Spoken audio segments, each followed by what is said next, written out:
Hello friends, എല്ലാവരും മക്കൾക്ക് ലഞ്ചൊക്കെ കൊടുത്തു വിട്ടോ? അപ്പോൾ ഇവിടെ ഇന്ന് അപ്പമായിരുന്നു. അപ്പോൾ അപ്പം ഒരെണ്ണം നമ്മൾ മടക്കി വെച്ച് കൊടുക്കുന്നുണ്ട് ഒരു സൈഡിൽ കടലക്കറി വെക്കുന്നുണ്ട്. കറി ഒത്തിരി വെക്കാതെ കടല മാത്രം ജസ്റ്റ് സൈഡിലൊന്ന് വെച്ച് കൊടുക്കുന്നുണ്ട്. ഇല്ലെങ്കിൽ ഇങ്ങനെ പോയാലോ ഇങ്ങനെ കറിയൊക്കെ, അതുകൊണ്ട് അത് വെച്ച് കൊടുക്കുന്നുണ്ട്. പിന്നെ പുട്ടുണ്ടാക്കിയിട്ടുണ്ടായിരുന്നു. പുട്ടിൻ്റെ കുറച്ച് നനച്ച പൊടി ഫ്രിഡ്ജിലിരിപ്പുണ്ടായിരുന്നു. അപ്പോൾ ഞാൻ വിചാരിച്ചു ഇനിയും കുറേ ദിവസം വെച്ചാൽ ഇങ്ങനെ ചീത്തയായി പോകത്തില്ല, തേങ്ങയൊക്കെ ഇട്ട് കുഴച്ചല്ലേ.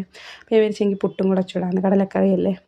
അപ്പോൾ പുട്ട് ഒരു പാത്രത്തിൽ വയ്ക്കുന്നുണ്ട്. പിന്നെ പപ്പടം പോലെ ഇങ്ങനെ കുറേ വല്ലാത്ത കുറേ ഷേപ്പിലുള്ള സാധനങ്ങളുണ്ടല്ലോ, അത് പൊരിച്ചെടുത്തിട്ടുണ്ടായിരുന്നു. അതൊരു പാത്രത്തിൽ വെച്ച് കൊടുക്കുന്നുണ്ട്. പിന്നെ പുട്ടും ഒരു പാത്രത്തിൽ വെച്ച് കൊടുക്കുന്നുണ്ട്. അപ്പോൾ ഇത്രയൊക്കെ ഉള്ളായിരുന്നു നമ്മുടെ ലഞ്ച്, മക്കളുടെ ലഞ്ച്. അപ്പോൾ എല്ലാവരും ചാനലൊന്ന് സബ്സ്ക്രൈബ് ചെയ്യണേ. വീഡിയോ ഇഷ്ടപ്പെട്ടാൽ ഷെയർ ചെയ്യുക, ലൈക്ക് ചെയ്യുക, സബ്സ്ക്രൈബ് ചെയ്യുക, എല്ലാം ചെയ്യണേ. പുതിയതായിട്ട് ആരെങ്കിലും ചാനൽ കാണുന്നുണ്ടെങ്കിൽ അവരൊന്ന് സബ്സ്ക്രൈബ് ചെയ്യണേ.